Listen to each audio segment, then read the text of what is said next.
Chemistry Valley. Bonjour et bienvenue dans ce nouvel épisode de Chemistry Valley. Aujourd'hui, nous partons à la rencontre de Rachel Méalé, enseignante-chercheuse à l'Institut des sciences moléculaires d'Orsay et à l'Université Paris-Saclay. Nous la retrouvons au laboratoire de photophysique et photochimie supramoléculaire et macromoléculaire de l'ENS Paris-Saclay, avec qui elle collabore. Dans un premier temps, Rachel Méalé va nous présenter son travail. Rachel Méalé, bonjour. Bonjour. Donc, je travaille au laboratoire qui s'appelle l'Institut des sciences moléculaires d'Orsay, qui est un laboratoire qui dépend à la fois du CNRS et de l'Université Paris-Saclay, et qui est un laboratoire qui dépend de l'Institut national de physique, côté CNRS. Mais je suis enseignant-chercheur en chimie, et ma spécialité, c'est la chimie physique, avec une grande prédilection pour l'interaction lumière-matière, et donc plutôt photophysique. Donc on développe des sujets vraiment aux interfaces physique et chimie, avec des applications pour soit la biologie, soit l'environnement. Donc actuellement, j'ai 3 doctorants en thèse, ce sont doctorants et doctorantes.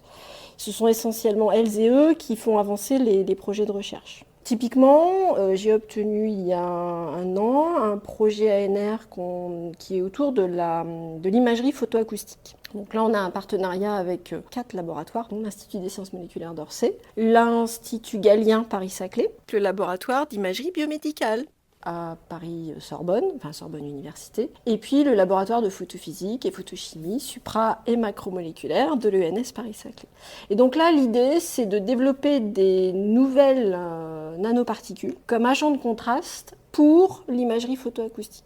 Alors l'imagerie photoacoustique, c'est une nouvelle modalité qu'on peut amener au chevet du patient pour détecter via, donc on a un stimulus lumineux, et en fait on va récolter sous l'effet de ce stimulus lumineux des ondes sonores avec grosso modo une sonde un petit peu style échographique, et c'est cette réponse ultrasonore qui va nous permettre de détecter ou non l'efficacité d'un médicament.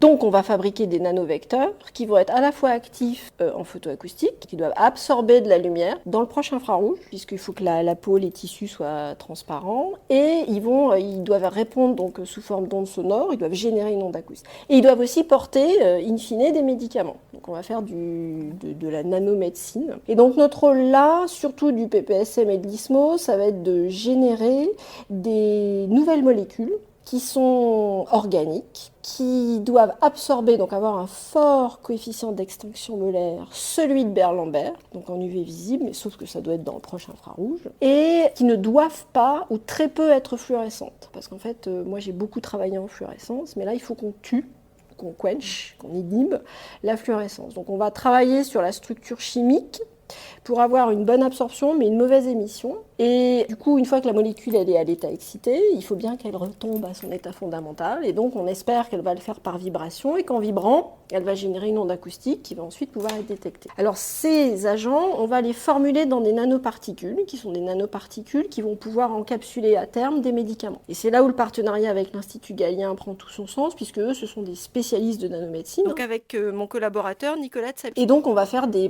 particules d'acide polylactique en français et polyéthylène glycol, dans lequel on va encapsuler nos molécules qui sont des dérivés de body-pi ou d'azabody-pi, donc c'est grosso modo des demi-porphyrines ou des demi-chlorophylles pour aller vite. Et ensuite, on va, après cette formulation, les caractériser en termes de spectroscopie.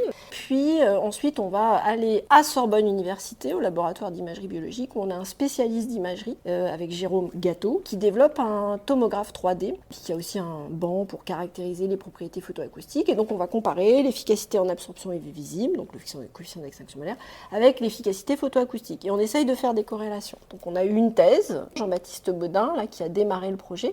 Et là, on a un étudiant, Riccardo Ossana, qui vient d'Italie et qui démarre une thèse, et on va essayer d'avancer sur la formulation. Et on va essayer de rendre nos vecteurs un peu plus intelligents, donc ils sont actifs en photoimagerie, en photoacoustique, mais là on va essayer de les rendre sensibles au pH pour non seulement les observer, mais pouvoir suivre leur progression en fonction du pH. puisque suivant la tumeur, suivant comment il va être internalisé, le pH va changer, donc on va pouvoir voir s'ils sont présents ou pas. Alors vous pouvez me poser la question peut-être de vous demander mais à quoi ça sert, puisqu'il y a déjà des agents de contraste et il y a déjà des nanomédicaments. Alors en fait un des gros problèmes de la nanomédecine, pour ce que j'en connais, ce n'est pas ma spécialité, mais ce que j'en connais, c'est de dire qu'en fait tous les patients ne répondent pas de la même façon à la même nanomédecine ou la même suspension de nanomédicaments. Et donc l'imagerie photoacoustique, elle pourrait nous permettre quelque part de sélectionner les patients qui répondent, et donc on pourra savoir qui va pouvoir être traité. Donc une fois qu'on a les agents de contraste qui sont bien, on va dire, adsorbés ou au voisinage de la tumeur, on sait que le patient va répondre positivement, donc on va pouvoir encapsuler la drogue, là, ça c'est de l'anglais, encapsuler le médicament, et ensuite le délivrer à la tumeur. Et puis pour ceux qui ne répondent pas, il faudra qu'on retourne vers les médecins et trouver une autre thérapie. Donc l'idée, c'est de pouvoir sélectionner des patients et ceux qui répondent positivement. Alors on est très en amont de cet objectif, et on a comme compétiteurs des colorants moléculaires et des nanoparticules d'or. Mais les nanoparticules d'or, c'est d'excellents agents de contraste photoacoustique. En revanche, en nanomédecine, c'est pas pour l'instant, il y a quand même des controverses sur le fait, en termes de dose, et puis comment délivrer les médicaments. Voilà. Donc nous, on est parti sur du tout organique. Voilà, donc ça c'est le sujet de Ricardo. Donc, deuxième projet interaction lumière-matière en cours. Donc on a Roch Somjic qui est en thèse aussi, et qui est toujours entre le PPSM et l'ISMO, donc entre l'ENS et l'université. Alors lui, il va développer des quantum dots. Donc là on part sur de l'inorganique, des petites particules avec du cadmium, du sélénium, des choses comme ça, qu'on va décorer avec une cyanine qu'il a lui-même synthétisé pendant sa première année de thèse, et qui est sensible au pH. Et l'idée, c'est de fabriquer des puces microfluidiques sur lesquelles on va immobiliser ces quantum dots cyanine pour pouvoir détecter des bactéries.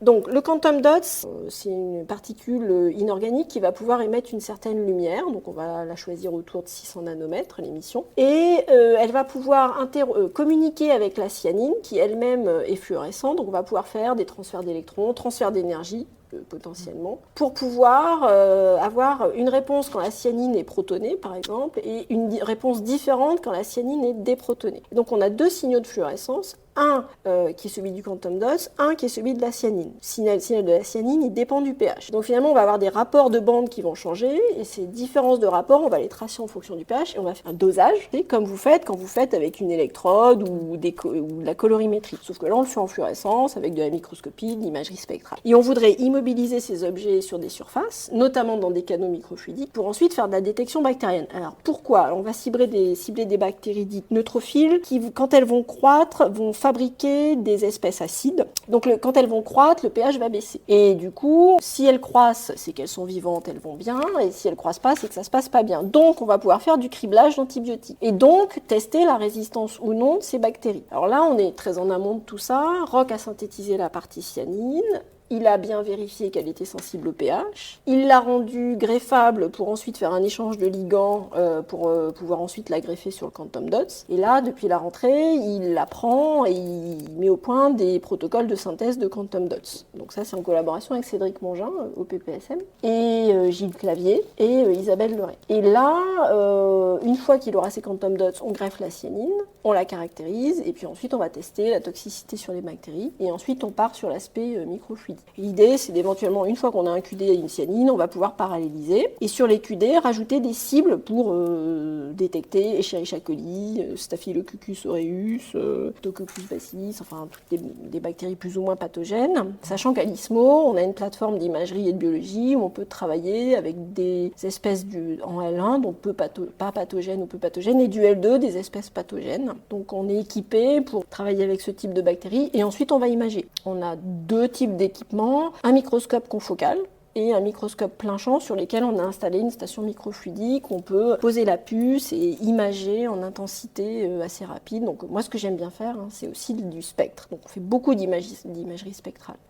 Donc si vous voulez les spectres que vous pouvez faire, alors nous c'est plutôt de l'émission, mais on va le faire sous microscope. Et donc après on va regarder la position des bandes, l'allure des bandes, le ratio des bandes en fonction du pH, en fonction de la présence de la bactérie et en ajoutant des antibiotiques. Donc ça c'est la thèse de Roch, il est en deuxième année. Et puis là on a j'ai une thèse qui s'est finie sur une thématique un peu proche, où cette fois on travaillait sur des particules tout organiques avec Gilles Clavier du PPSM et une étudiante qui était financée par le gouvernement chinois. On a réussi à décorer des lames et lamelles de verre avec des particules qui encapsulent des body pea, toujours eux, mais cette fois ils sont luminescents, et une fluorescine à l'extérieur. Et donc là on a bien caractérisé les échanges entre le body pea, la fluorescéine et les bactéries Escherichia coli. Voilà. Et on a une dernière thèse à l'ISMO uniquement sur une thématique qui est plutôt liée à la transformation de l'énergie solaire en énergie électrique.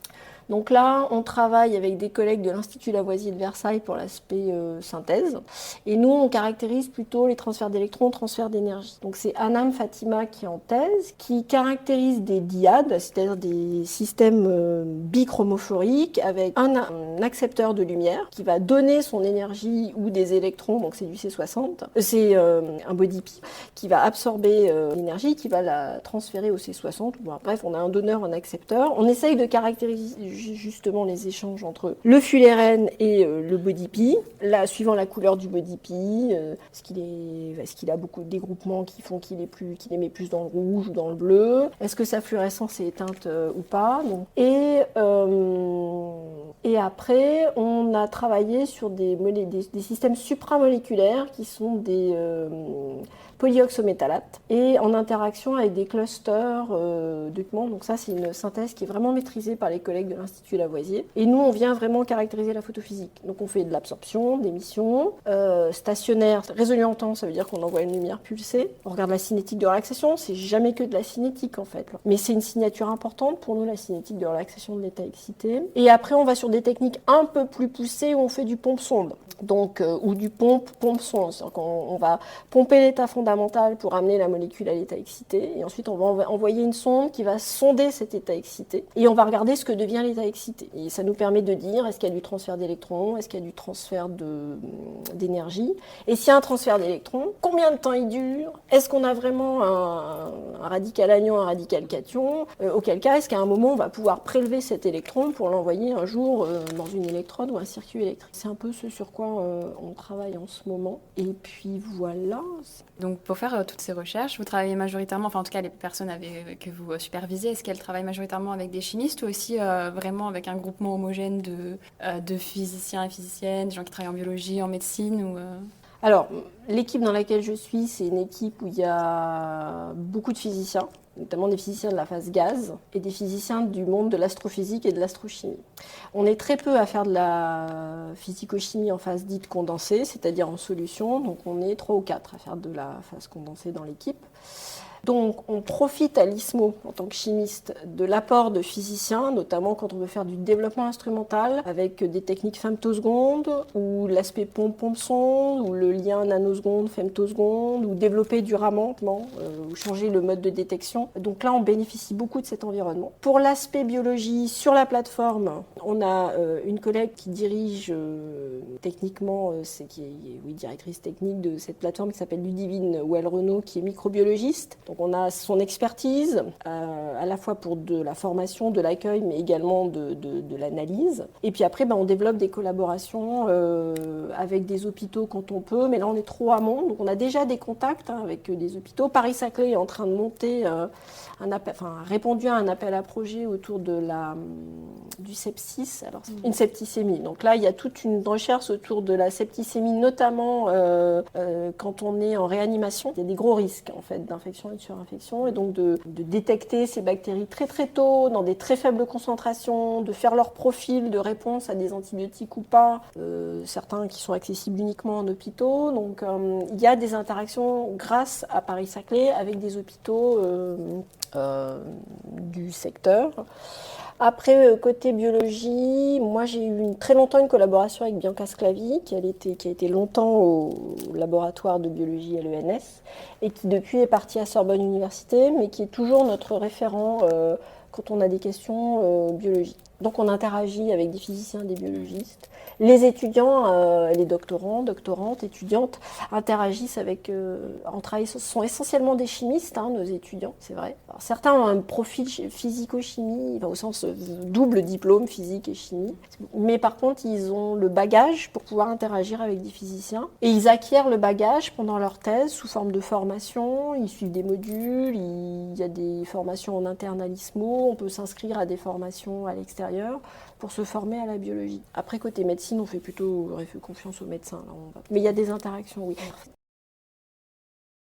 Donc il faut que nos étudiantes et nos étudiants soient hyper adaptables, mais également de très grandes capacités de communication. Donc on a des doctorants qui vont de la synthèse organique que vous connaissez jusqu'à l'injection des objets dans la souris. Et s'ils n'apprécient pas de le faire, ils ne le font pas, bien sûr. Mais s'ils veulent, ils peuvent. Donc vous avez l'occasion de tester ce que vous faites directement sur des êtres vivants ou des organismes vivants? Sur les bactéries, oui, on les teste. Et les souris, oui, on a un protocole, éthique, mais oui, on travaille sur des souris. Oui. On s'est arrêté à la souris. Le dispositif microfluidique, quand vous détectez les bactéries que vous avez sélectionnées, c'est le système microfluidique qui permet de l'amener chez le patient non, plus simplement non. Bonne question. L'idée, c'est de faire un prélèvement et à partir du prélèvement, l'injecter dans la cellule microfluidique et voir si le signal de fluorescence, typiquement, s'il est suffisamment sensible, change ou pas. Est-ce qu'il y a telle ou telle bactérie, et dans l'idéal, est-ce qu'on va être capable de les détecter? Quel est le seuil de concentration? À quelle concentration elle est? Est-ce qu'il y en a une? Est-ce qu'il y en a 10? Bien sûr qu'on y arrive à une, mais c'est l'idéal. Et ensuite, il faudra tester la résistance. Alors, ce que font les collègues de la faculté de pharmacie, mais aussi au commissariat à l'énergie atomique et peut-être même à la faculté des sciences, c'est qu'ils vont carrément essayer de faire le profil génétique de la bactérie et voir est-ce qu'elle a une signature protéomique par exemple, ou des signatures particulières, génétiques, qui font qu'elle va être résistante. Il faut déjà la détecter. Donc nous, c'est plus, je prélève sur le patient, ensuite on met dans la... C'était au niveau des nanoparticules, quand vous dites que vous encapsulez les médicaments. Comment est-ce que vous arrivez à ce que les décapsuler, les médicaments? Oui, excellente question. Merci d'avoir posé. Donc en fait, on a un polymère qui s'appelle l'acide polylactique. Et donc on a des chaînes d'acide polylactique polyéthylène-glycol. Et en fait, l'acide polylactique, il s'hydrolyse. Il a une hydrolyse relativement lente et donc il a le temps. L'idée, c'est que les particules ont le temps de diffuser jusqu'où on espère qu'elles diffusent et après elles vont libérer. Et on peut contrôler la cinétique de libération en jouant sur la nature du polymère et la réaction chimique qui va avoir lieu. Et cette diffusion, vous allez arriver à la contrôler ou c'est dans tout le corps ou c'est ciblé vers un endroit? Alors, certains collègues arrivent à cibler l'endroit. Ça dépend ce qu'on va mettre sur la nanoparticule. Il y a des nanoparticules plus ou moins furtives et il y a des nanoparticules qu'on peut plus ou moins guider. Ça dépend un peu ce qu'elles vont porter à la surface. Ça va dépendre de leur charge. Ça va dépendre de la nature du polymère et ça va dépendre aussi de l'endroit où on va les injecter et ça va dépendre de la réponse du patient. Suite à cette présentation précise de Rachel Méallet sur son travail, nous avons eu l'occasion de la soumettre à une foire aux questions afin d'en savoir un peu plus sur son travail. Qu'est-ce qui vous a donné envie de devenir chercheuse? Est-ce que c'était une vocation ou est-ce que c'est arrivé un petit peu par hasard? Alors, c'est une question intéressante. Du plus loin que je remonte, j'ai toujours adoré faire la chimie, enfin surtout depuis le collège.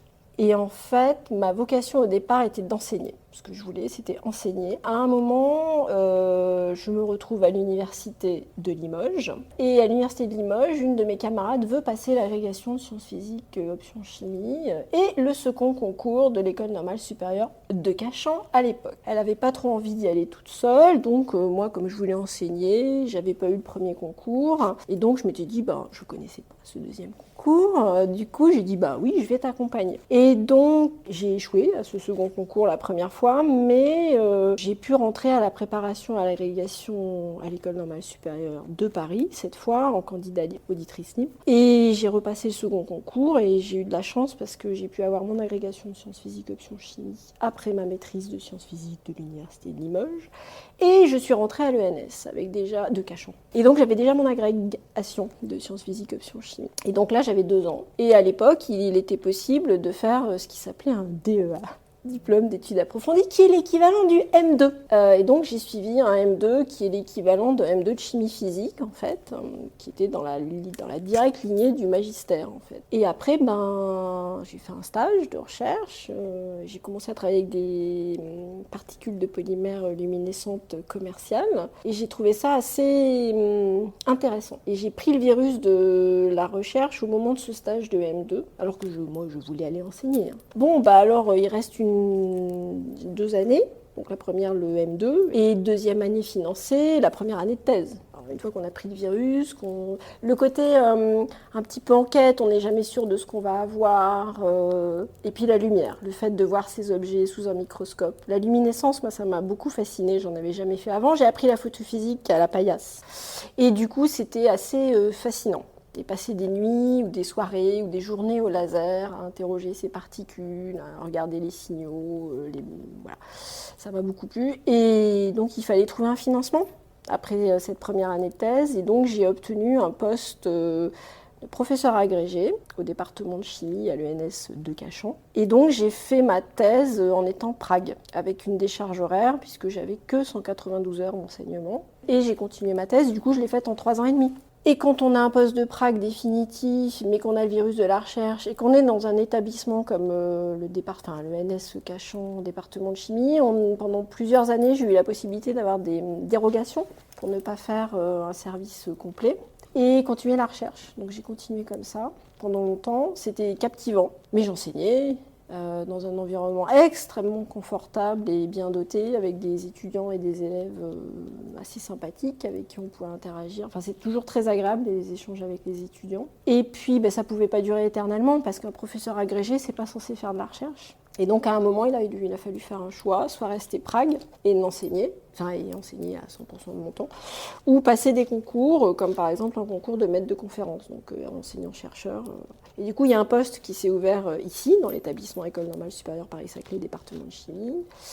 J'ai candidaté avec d'autres candidats qui venaient de l'extérieur et j'ai eu le poste de maître de conférence. Et puis quelques années après, très peu de temps après, ça devait être 2010, j'ai candidaté sur un poste de professeur d'université, mais à l'UFR des sciences, donc dans un autre établissement. Et donc j'ai changé de laboratoire, j'ai obtenu ce poste en 2014. Et donc j'ai rejoint l'Institut des sciences moléculaires d'Orsay comme professeur d'université à l'UFR et donc recherche à l'ISMO. Donc j'ai transféré une partie de mes projets de recherche que j'avais au PPSM, d'où une très grande filiation et un ADN très fort avec l'ENS Paris-Saclay et le PPSM parce que j'ai passé plus de 20 ans ici en fait. Et en 2014, je suis arrivée à l'UFR des sciences et j'ai continué un certain nombre de collaborations, notamment avec le PPSM pour mes projets de recherche. Puis après, une fois qu'on est prof d'université ou même maître de conf, on a cette double casquette, enseignant et chercheur. Donc j'ai pris le virus grâce à une opportunité, en l'occurrence ce second concours. En fait, moi, si j'étais pas rentrée à l'École normale supérieure de Cachan, maintenant Paris-Saclay, j'aurais pas eu la trajectoire que j'ai eue. Donc je dois tout au second concours et au département de chimie. Je serais partie enseigner.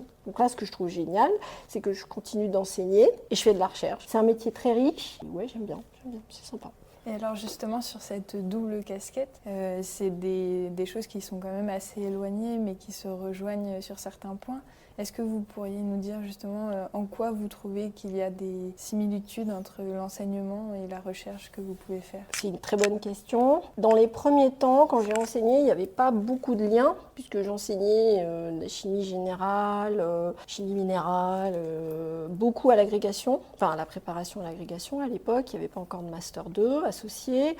Et puis en L3 et M1. Et puis en prenant un peu de la bouteille, en étant de plus en plus spécialiste en photophysique. Et moi j'ai pu être associée à des équipes pédagogiques où il y avait de la photophysique. Et c'est là où l'aspect recherche va irriguer et enrichir ces modules. Et puis on a commencé à piloter. Et du coup, on a pu faire rentrer petit à petit des projets, des thématiques. Donc ça, c'est pour irriguer le côté connaissance. Après, quand j'ai changé d'univers, puisque je suis passée de l'École normale supérieure Paris-Saclay à l'université, j'ai enseigné en L1, L2, L3, M1, M2. J'avais jamais enseigné en L1, L2.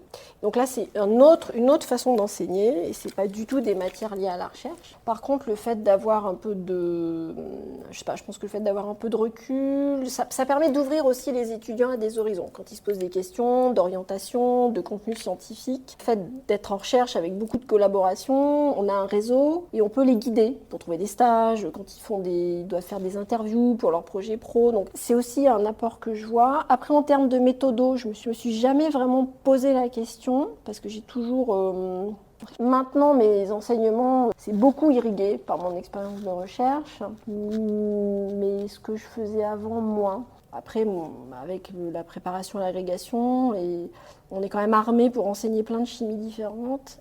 On a une espèce un bagage de connaissances assez vaste en chimie, et moi j'aimais bien la physique aussi. Donc au début de la carrière, je suis pas sûre d'avoir beaucoup nourri, que ma recherche ait beaucoup nourri mes enseignements avec l'âge et le temps. Maintenant plus, puisque après les collègues viennent me chercher pour faire des initiations à la nanoscience ou à la photoacoustique, en faculté de pharmacie, en L1, en L2. Voilà. Mais au début de ma carrière, pas trop.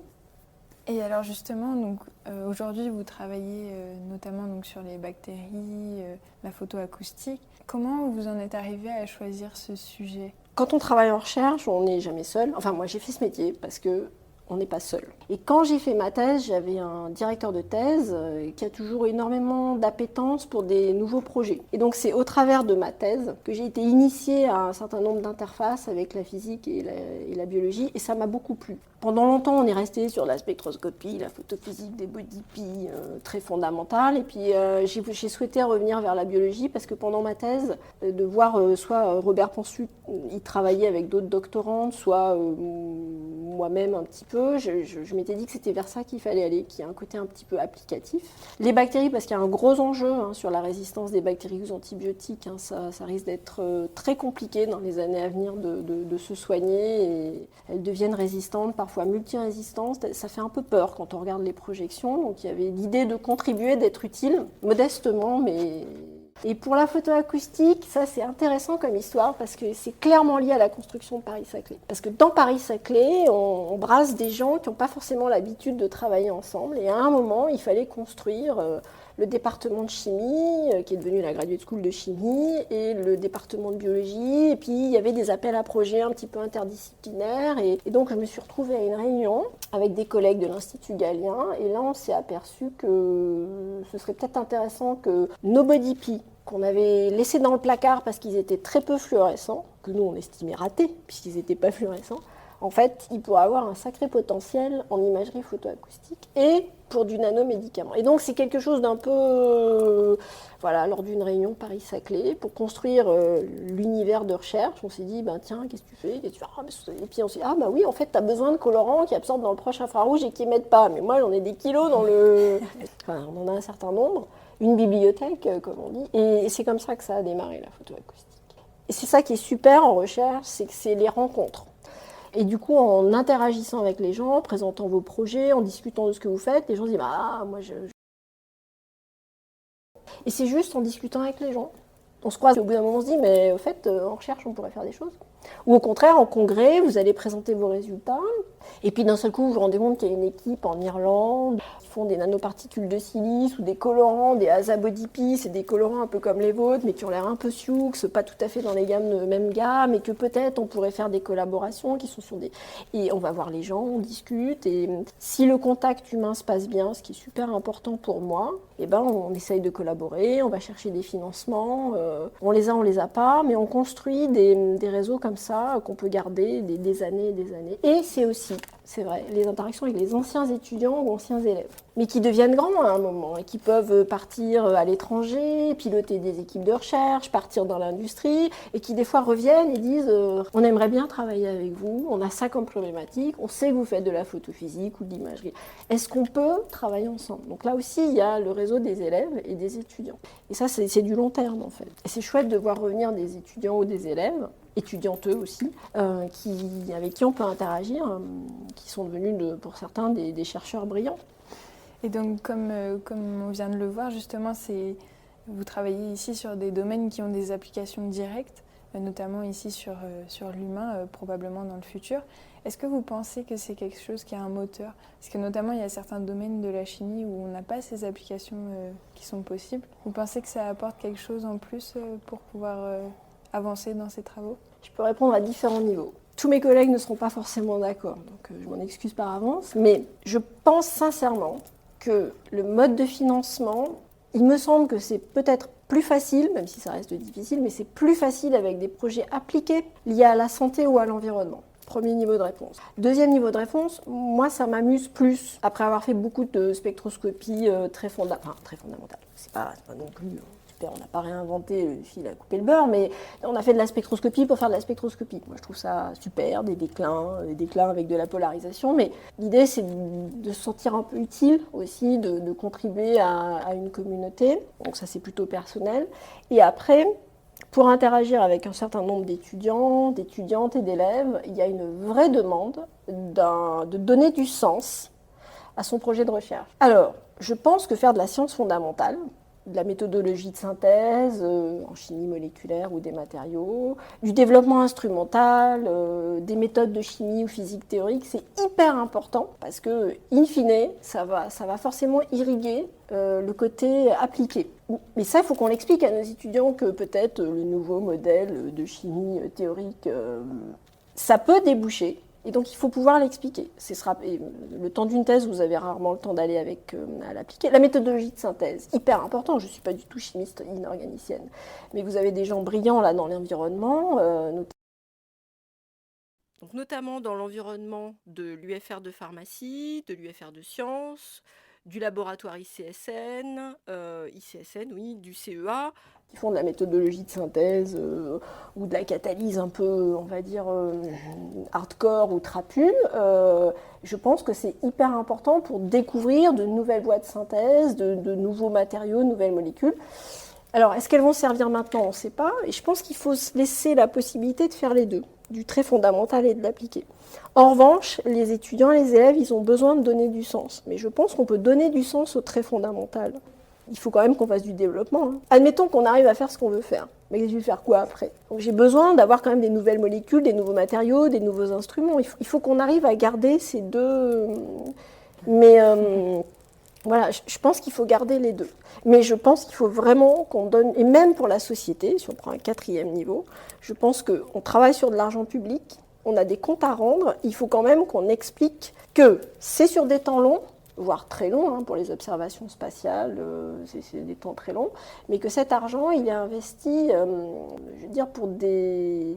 Enfin, ça peut donner du sens à court, moyen ou long terme. Et donc, il ne faut pas l'abandonner, cette recherche fondamentale. Et on a des comptes à rendre aussi au niveau de la société. Voilà. C'est peut-être quelque chose qu'on doit penser en amont, d'ailleurs, dans nos recherches maintenant, et vous y êtes sans doute beaucoup plus sensibilisés que moi.